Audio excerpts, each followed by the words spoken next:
Now to Secretary of State Hillary Clinton. Doctors this evening keeping a careful eye on Mrs. Clinton.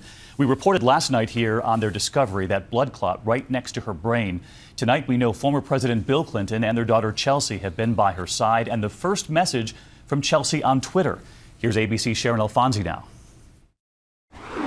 Chelsea Clinton leaving the hospital where her mother will spend a third night. Later, optimistically tweeting, "Thank you all for sending good thoughts my mom's way. Grateful to all her doctors and that she'll make a full recovery." But it's clearly a serious setback for the secretary. It's been 3 weeks since she was last seen in public, overseas where she picked up a bad stomach virus. Days later, at her home, she fainted and got a concussion, grounding the normally globe-trotting secretary. Clinton has traveled to 112 countries, logged nearly 1 million miles, and spent the equivalent of an entire year of her life on a plane.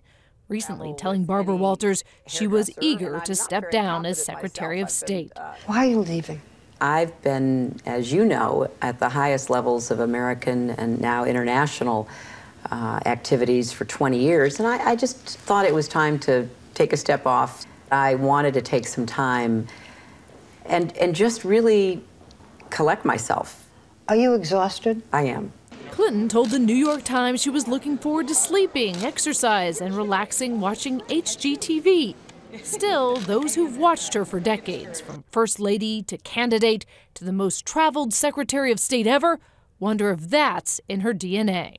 Is a quiet retirement really in the future of Hillary Clinton? It seems out of character, certainly. I mean, she deserves a year off to reassess, to get healthy, and to think seriously about a possibility of a run. And the secretary is reportedly in good spirits tonight, engaging with doctors, her staff, and her husband, former President Bill Clinton, who's been at her side. But tonight it's unclear when she'll go home and if she'll be able to return to her full-time role at the State Department before the new Secretary of State is sworn in. David? If anyone deserves some time off, it would seem it's Mrs. Clinton. I know you're having more on GMA in the morning. Thanks, Sharon.